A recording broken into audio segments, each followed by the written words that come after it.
You got into the safety business because you wanted to protect people, but somewhere along the way, the job started controlling your time, your schedule, your priorities, even your income potential.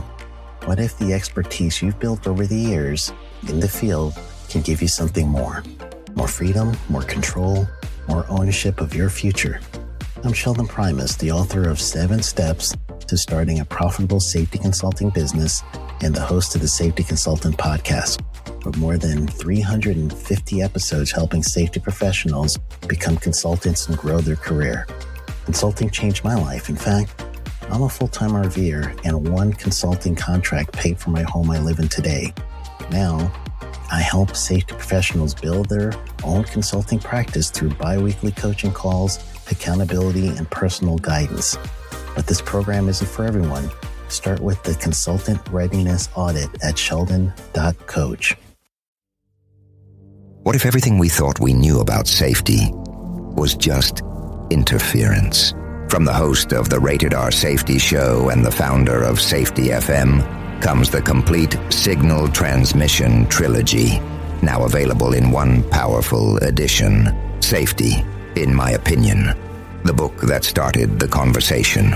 Safety Mutation, where the boundaries of culture, systems, and belief begin to break. And now, Safety Transmission, the final piece of the signal. For the first time, all 3 books are together in one volume. The Signal Transmission Trilogy, Complete Edition. This isn't just about compliance. It's about consciousness. It's about decoding the way we think, lead, and live, inside and outside the system. Whether you've been following the signal since the beginning or you're just now tuning in, this is the version to own. Search Signal Trilogy on Amazon or visit safetyfm.com to get your copy now.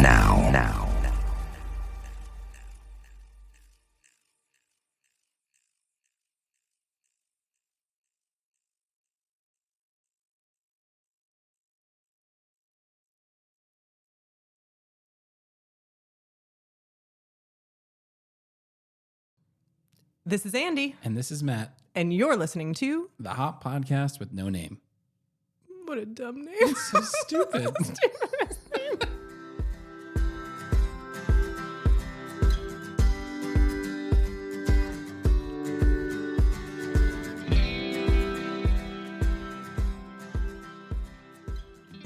And we're off. Episode 15, which I just looked up, and much to your chagrin, is our crystal episode because your 15-year anniversary.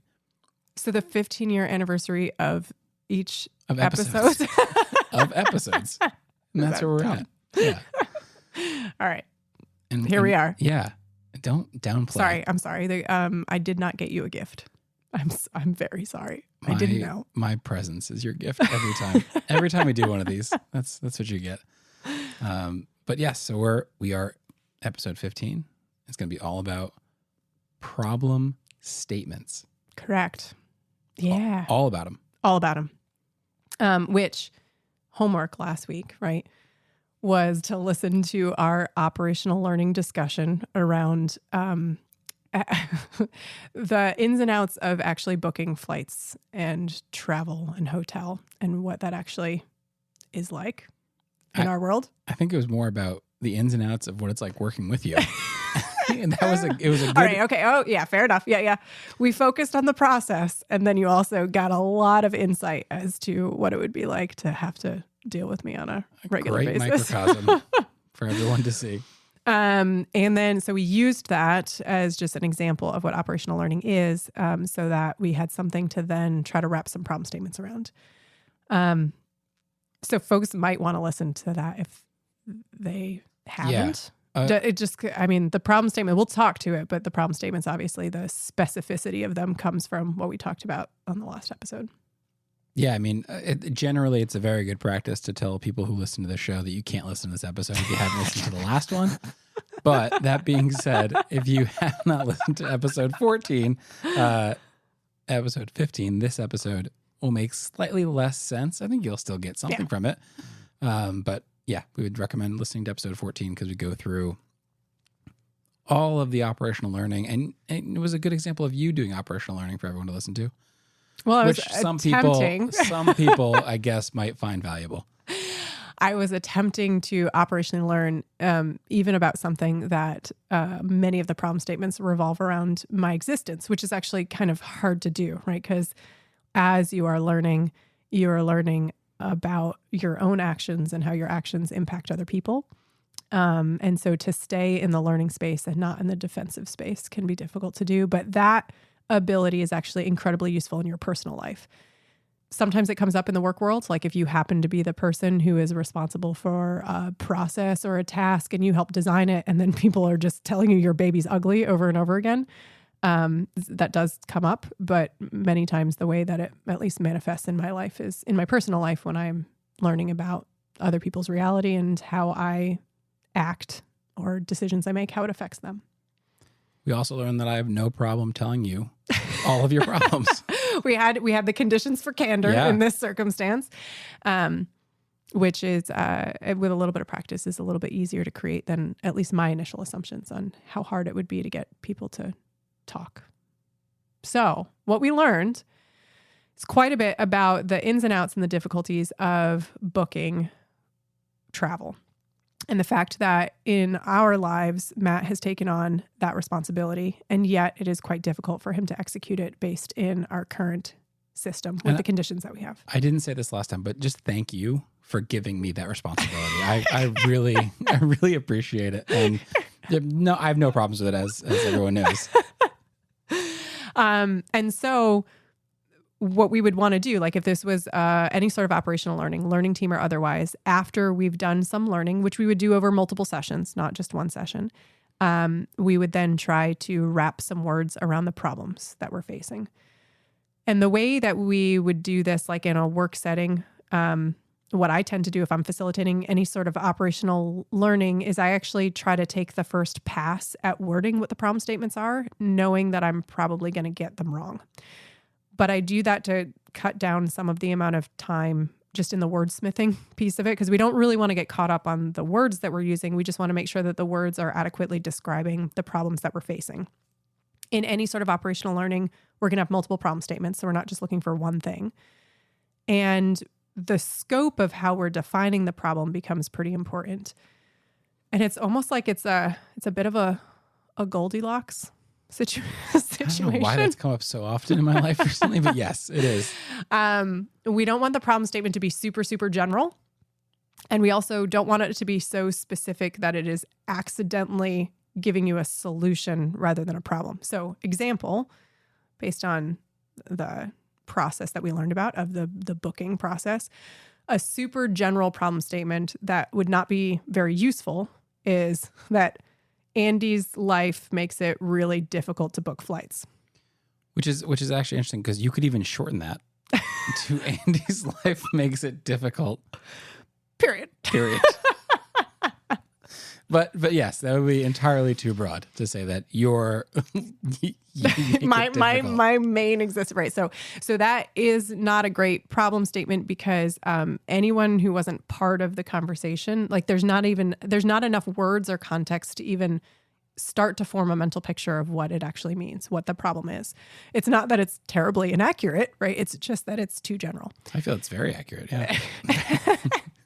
And then the other side, right? So the too specific is oftentimes we actually skip to a solution and we don't even define the problem. Like basically in this circumstance, we would have to say that like Matt needs his own credit card to make booking flights easier.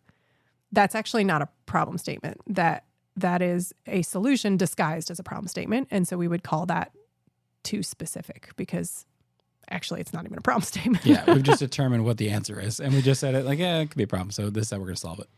Why it is so helpful to have problem statements is then it allows you multiple different ways to address the problem. So you don't pigeonhole yourself into one solution, especially because oftentimes when we're doing operational learning, we don't necessarily know all of the constraints that we will be under, meaning we don't have a full mental picture of all of the resourcing difficulties, or how we might have one group of people interact with a solution set. And so until we start to try out solutions, try storm solutions, we won't know all of those constraints. So it behooves us to have multiple ways to try to address the problem. And to do that well, we actually have to articulate the problem. So should we take a stab at actually articulating some of the problems that this booking process has in it, Matt? Yes, and we can also show that we do our own homework sometimes. Yes. And we define our own problems. We did. So we went through and we listened to our own difficulties. Which is, if you ever recorded yourself and then heard yourself speak, it is never what you expect. It's terrifying. But we did it. And then tried to wrap some words around the problems. And what do we got? Matt, you want to throw one of them out there? I will. We said it's difficult for Matt to book flights without Andy's repeated input because family-related restraints that only Andy knows pop up and cause some disruption. Yeah. So the reason why that might be a problem statement that could be helpful is that it has enough information in it that we know that there's what we might decide is an opaque part of the system, meaning my knowledge of my world is not transparent to Matt, and he needs that information in order to be able to make a good decision. And so you could actually use those words if you want to get fancy about transparency or opaque parts of your system. But in this case, that's what it's describing, is that there is some information that is not transparent to Matt that he would need in order to make a good decision. And the way that we are trying to solve that problem in our current process is that he has to call me over and over again while trying to book this. And that's not a great way of solving the problem because it actually is taking up a lot of time. And we don't often have time where we can just wait to be together and do it next to each other. But also, this is an example, but at the time we were doing this most recent booking, both your kids were sick. Correct. So I wasn't going to be there no matter what. We were going to spend any time together. So I had to call you as you're juggling two sick kids. I was like, why is he calling me again? This is crazy. And I was like, what time does, geez, when can we leave? And like, we can leave at this time. And then we hang up and I'm like, when do we get back? Is James leaving? Yeah. So that might be one problem. And in real life, like if you're trying to define this problem and you have multiple people in a room, if you're facilitating the discussion, you would just throw some wording out there and be like, hey, what I thought I heard last time is it's actually really difficult for Matt to actually book this without having to talk to Andy multiple times because she has a bunch of information that he doesn't have at the time that he's trying to book it. And it has to do with her family and the constraints. And then I would say, does that sound right? And to that, Matt, what would you say in this circumstance? Does that sound right, absolutely Matt? Absolutely right. That is exactly. And we've done operational learning together where we've thrown out a problem statement and they've been like, no, that's actually not it. Absolutely. Yeah. I would say a significant portion of the time, my first attempt personally as the facilitator to articulate the problem is wrong. But people are more than willing sort of at this phase of operational learning to be like, no, that's not quite it. And sometimes I pick out a thing that it is a constraint. It is a difficulty, but in terms of scale of difficulty, it is not high on the list. And so I'll say it and people will be like, yeah, I guess, but that's not really all that important. It's also important to recognize that you don't lose credibility when you try it. If what you've shown is your genuine curiosity the whole time you've done operational learning, and then you try to summarize a problem statement and get it wrong, that's actually not bad. You just sparked conversation to further clarify and improve upon. So if you're nervous to go and try it, I can't tell you don't be because I can't control you. Don't be. But just know that if it's not going to make it any worse, right? So long as you're not wildly inaccurate. So what I heard, Matt, is you're not taking responsibility for booking things, right? If that's what I said. I wish that was an option. All right, so that was one of the problem statements that we came up with. What was another one? This actually we worked backwards from, but it's about expenses. So it's difficult to keep track of expenses with multiple cards. Yeah. Which we didn't really explain last time as sort of a barrier that we had, but when we sat back and talked about it, that is definitely why we have the one card. Yeah, so one of the things that we talked the one about, ring, I got weirdly Lord of the Rings, just the one card, came. the one true card. One of the things that we mentioned, right, as a difficulty in booking is the fact that Matt is using my card. And so when we said, wait, why is that a difficulty? There's a couple reasons, right? So let's operationally learn about that, right? So apart from the parent-child dynamic of you must use my credit card, we mentioned it in passing. And now if we're operationally learning in multiple rounds, multiple opportunities, that would be something that you'd key in on a facilitator to have more conversation about, which we did actually by accident in preparation for doing this episode. We were like, wait a minute. So what, I think I just asked, so what is it? Why is using my card a problem? Is it have anything to do with like you just feeling uncomfortable using my card? And like, it's not yours and maybe that's fraudulent. I don't know what the rules are. Yeah. And you said, what? I mean, actually, what I always do, which is you ask me something and then I'm looking at you as you're asking me and then I look away. Because I'm like, I need a minute. So sorry, repeat the question. So the question was, in using my card, like what difficulties is that actually creating?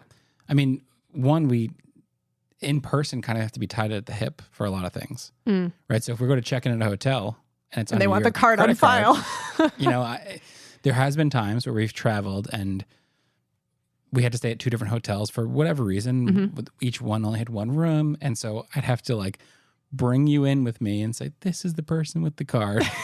And then get checked in and then drive you to your hotel. And then you drive back. Yep. It's fun for me. Yeah. Always. Yeah. And then when we get we kind of have to be, you're stuck with me, whether you like it or not, even in times where you could be independent because you're using my card.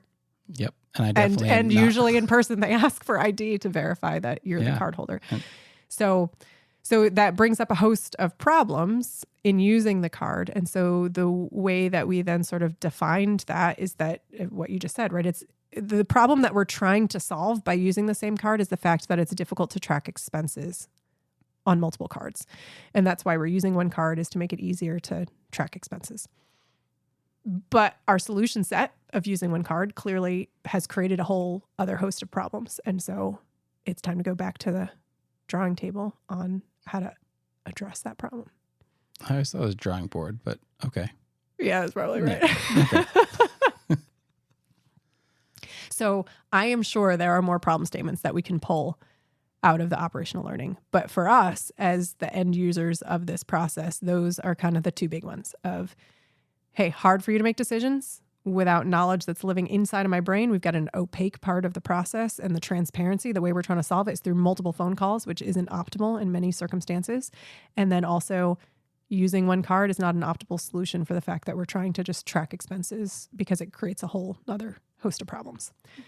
And so those would be the two that we would go after. And in operational learning, once we've defined those problems, this is the fun part, because now, whether you're just one-on-one with somebody or you've got multiple people in a room, or even if you want to crowdsource solution sets, you're just trying to come up with possible ways to address a well-defined problem. And my guess is one of these we could crowdsource, and most likely we're going to get some suggestions on how to fix it. Absolutely. And that's the one of, it's hard to keep track of expenses on multiple cards. My guess is that that's actually not true if you have the right cards and the right technology and the right software and the right any of those things. It's an us problem for sure.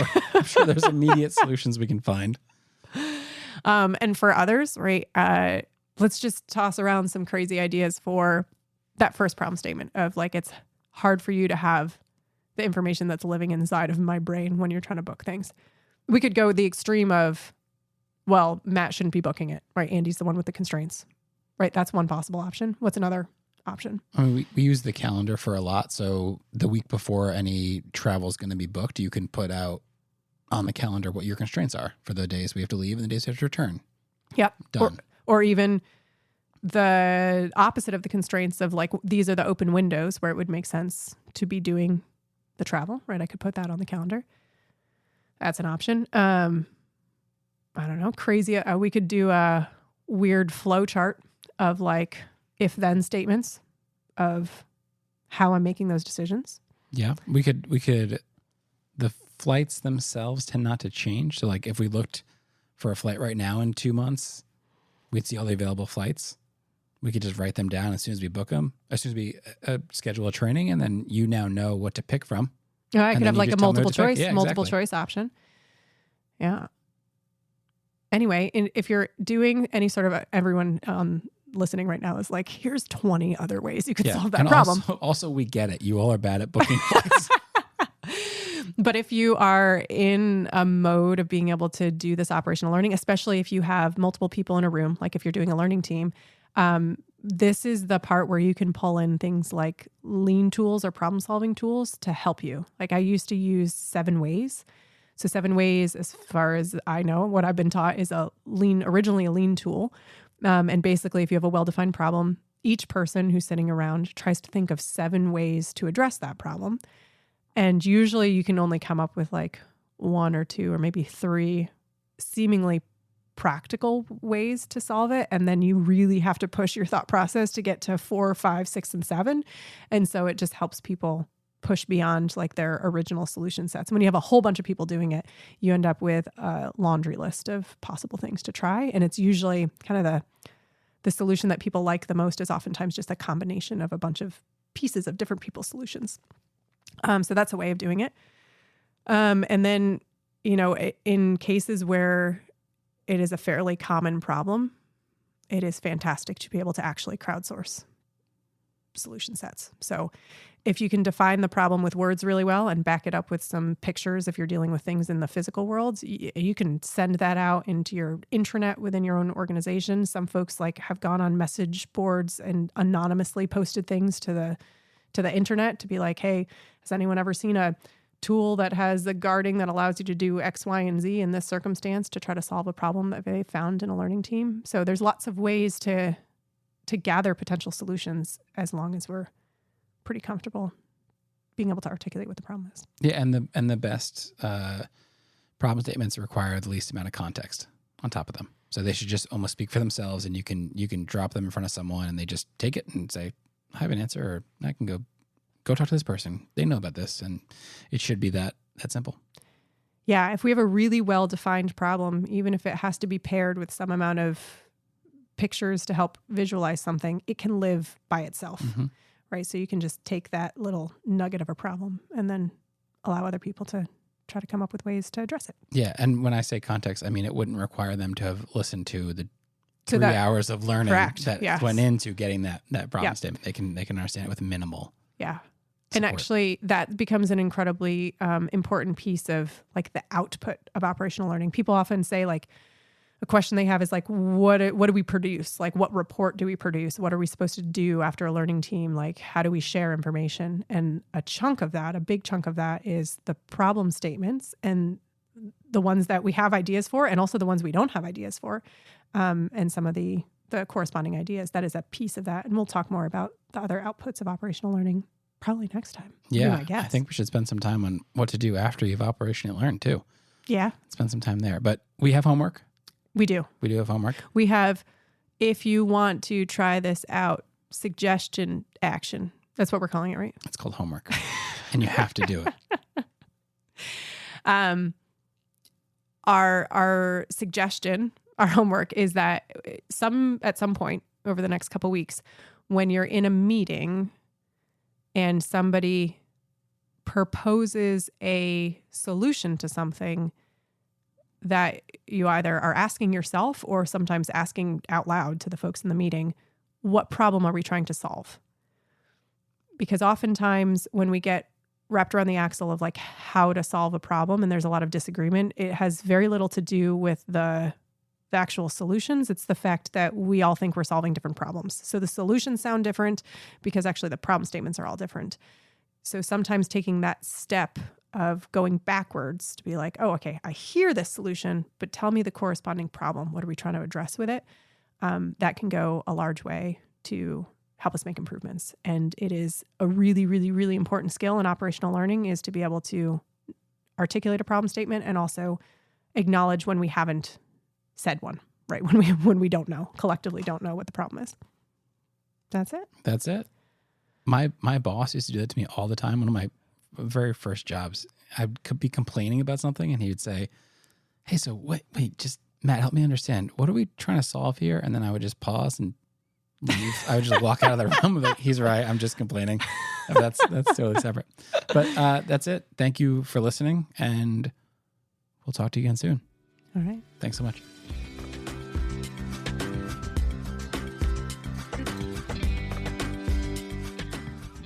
Well, that's it. Yep. Another one in the books. We did it. If you want to send us any of your thoughts, actually fling us any of your thoughts, you can do so at the website hoppodcast.com. That's hoppodcast.com.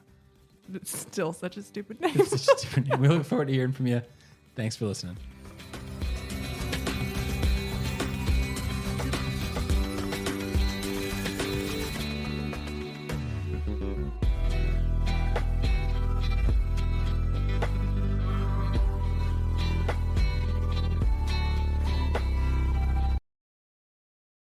You got into the safety business because you wanted to protect people, but somewhere along the way, the job started controlling your time, your schedule, your priorities, even your income potential.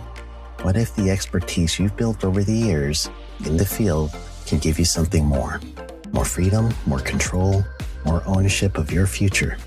I'm Sheldon Primus, the author of 7 Steps to Starting a Profitable Safety Consulting Business and the host of the Safety Consultant Podcast, with more than 350 episodes helping safety professionals become consultants and grow their career. Consulting changed my life. In fact, I'm a full-time RVer, and one consulting contract paid for my home I live in today. Now, I help safety professionals build their own consulting practice through bi-weekly coaching calls, accountability, and personal guidance. But this program isn't for everyone. Start with the Consultant Readiness Audit at sheldon.coach. What if everything we thought we knew about safety was just interference? From the host of the Rated R Safety Show and the founder of Safety FM comes the complete Signal Transmission Trilogy, now available in one powerful edition. Safety, in my opinion, the book that started the conversation. Safety Mutation, where the boundaries of culture, systems, and belief begin to break. And now, Safety Transmission, the final piece of the signal. For the first time, all 3 books are together in one volume. The Signal Transmission Trilogy, Complete Edition. This isn't just about compliance. It's about consciousness. It's about decoding the way we think, lead, and live, inside and outside the system. Whether you've been following the signal since the beginning or you're just now tuning in, this is the version to own. Search Signal Trilogy on Amazon or visit safetyfm.com to get your copy now.